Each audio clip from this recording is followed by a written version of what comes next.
Ladies and gentlemen, life is not without suffering. At some point, each of us faces betrayal, cruelty, or injustice. Someone may have wronged you deliberately or out of ignorance, but the pain was real. And for a time, it may have shaped you. But here's something to consider: the weight of their actions will haunt them far more than it will ever define you.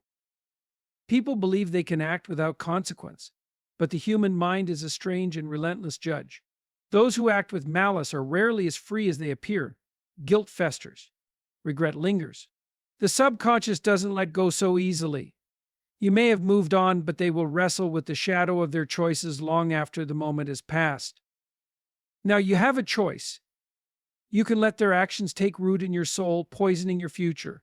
Or you can decide to become someone they can no longer touch, not because you seek revenge, but because you have risen beyond their reach. That is true strength. Understand this: those who harm others often do so from a place of weakness, insecurity, or fear. And while it may seem like they escape the consequences, life has a way of balancing the scales. Relationships break down. Trust erodes. And most of all, they are left alone with themselves, the one person they cannot escape. But you are not bound to their fate. You are not defined by what they did. The best revenge is not vengeance, it is transformation. To build yourself into someone who is wiser, stronger, and more capable than you were before.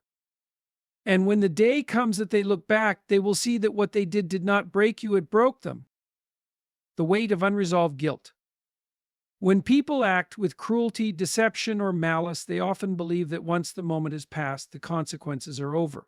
They assume that if they don't face immediate punishment, if no one holds them accountable, then they have escaped. But that's not how the human mind works. The weight of wrongdoing does not disappear simply because it goes unspoken. It lingers, it festers, it haunts.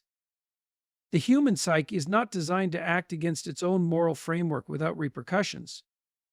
Even those who seem indifferent to their past actions, those who laugh about the pain they caused or dismiss it as insignificant, are often not as free as they pretend to be. Deep inside, the mind keeps score. It remembers. It replays. It turns past actions into silent burdens that follow them wherever they go. Guilt does not always manifest as an obvious crushing weight. Sometimes it takes subtler forms: restlessness, anxiety, fractured relationships, self-doubt. A person who has acted with cruelty may find themselves unable to build deep, meaningful connections. They may struggle to trust others because they project their own nature onto the world. They may seek distractions, constant noise, endless activity, because silence reminds them of what they've done. Even if they don't consciously acknowledge their guilt, their subconscious will. And the mind has ways of making people pay for what they refuse to face. Whether through sleepless nights, self-sabotage, or the slow corrosion of their own happiness, those who harm others do not walk away unscathed. The past is not a ghost that disappears, it is a shadow that follows.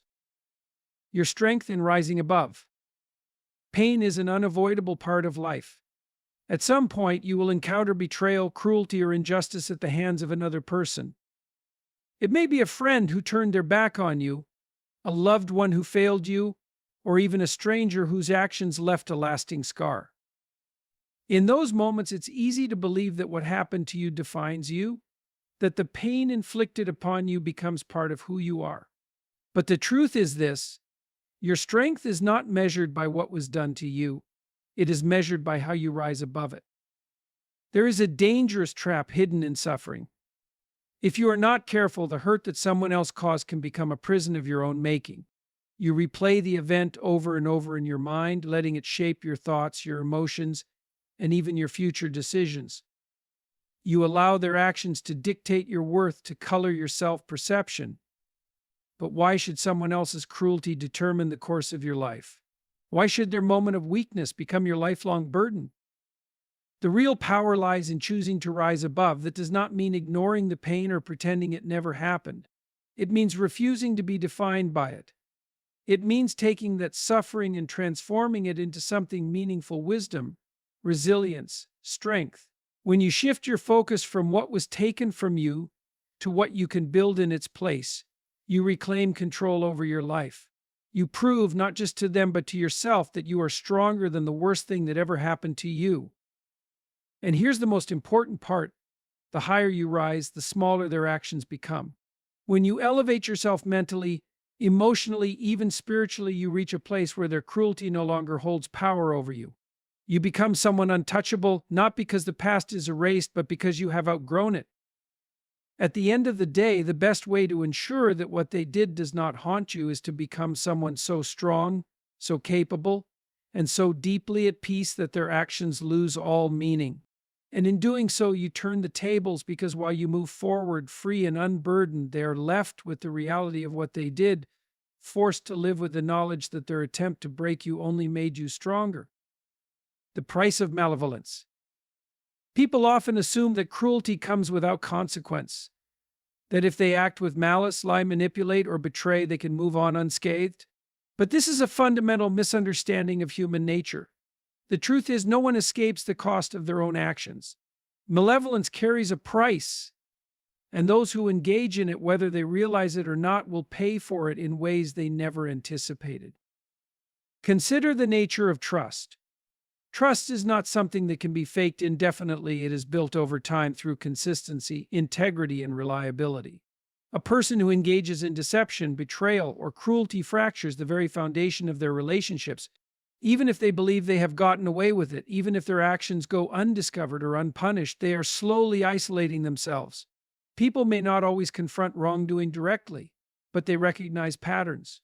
A dishonest person will find that others begin to withdraw. A cruel person will notice that meaningful relationships slip through their fingers. The world may not always strike back immediately, but it does adjust. Beyond relationships, malevolence erodes the self. The human mind is not designed to sustain a life built on harm without consequence. A person who repeatedly engages in wrongdoing begins to feel its effects internally: paranoia, insecurity, restlessness. They begin to project their own actions onto others, believing that because they are capable of deception, everyone else must be too. They lose the ability to trust, not because the world is untrustworthy, but because their own actions have distorted their perception of it. And then there's the long-term consequence: regret. Many people who acted in cruelty when they were younger, believing they were invincible, come to realize the weight of their choices later in life, when they have lost the respect of those around them. When they look back and see how their own hands dismantled the good things they once had, regret becomes an inescapable torment. The realization that they cannot undo their past, that the damage they caused is irreversible, is often a heavier burden than any external punishment could have been. So while it may seem in the short term that those who harm others walk away free, reality tells a different story. No one escapes their own nature. No one outruns the truth of what they have done. They may laugh, they may pretend they don't care, but deep down, the price is being paid through loneliness, through broken relationships, through the slow decay of peace of mind. What they did to you may have hurt, but what they did to themselves will haunt them far longer. Forgiveness is a weapon. When someone has wronged you, the natural instinct is to hold on to the pain, to replay the moment in your mind, to demand justice either from life or from the person themselves. It feels as though letting go would mean excusing what happened, allowing them to escape the consequences. But here's something to consider: forgiveness is not about setting them free. It's about setting yourself free. Many people misunderstand forgiveness. They think it means pretending the pain didn't happen, minimizing the betrayal, or acting as though everything is fine. But that is not true forgiveness. Forgiveness is not about them, it is about you. It is the decision to refuse to carry their wrongdoing any longer, to release yourself from the emotional prison that their actions created. Because here's the reality: when you hold on to resentment, you are the one who suffers most. They think of it this way: if someone has hurt you, and you allow that hurt to shape your life, your emotions, your decisions, then in a way they still have control over you. You are still carrying the weight of what they did, allowing it to occupy space in your mind. But when you choose to forgive, not for their sake, but for your own, you take that power back.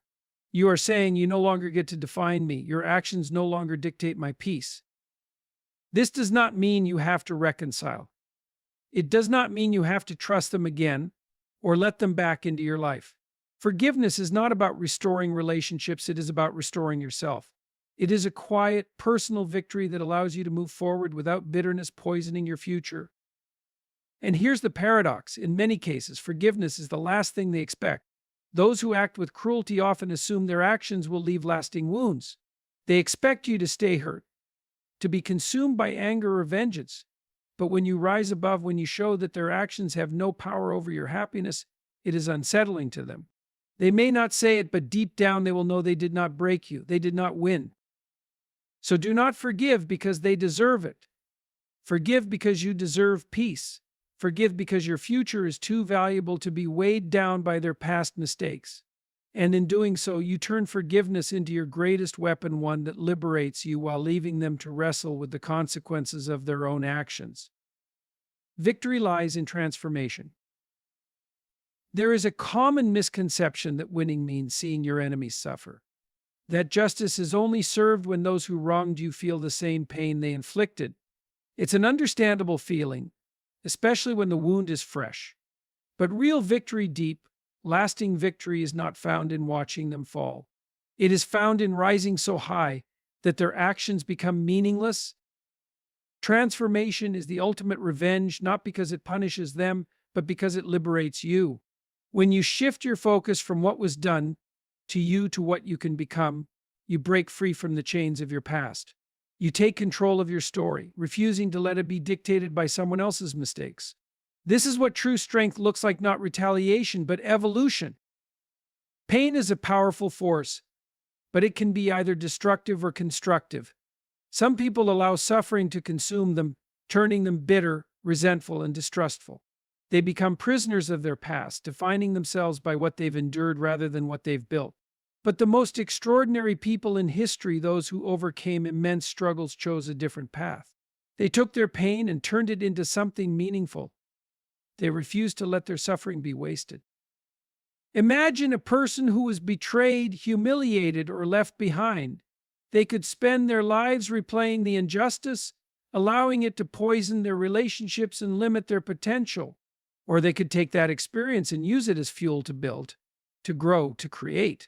They could use it to strengthen their character, to deepen their wisdom, to develop a resilience that nothing can shatter.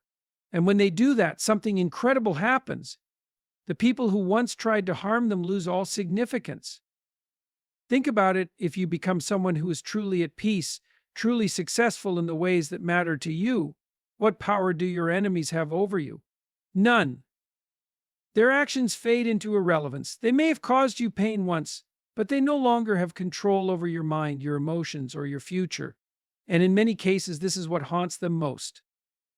Because here's the reality: people who act with malice often expect you to stay broken. They expect you to dwell on what happened, to live in resentment, to let it define you. But when you rise beyond it, when you become someone wiser, stronger, and more grounded than before, you shatter their expectations. You prove, not just to them but to yourself, that their actions were nothing more than a stepping stone on your journey. True victory is not found in their suffering, it is found in your freedom. When you reach the point where their actions no longer hold weight in your life, when you no longer feel the need for validation or revenge, that is when you have won. Because in the end, what they did to you will haunt them far more than it ever hurt you, not because you made them pay, but because they will see that, despite everything, you rose and they remained the same.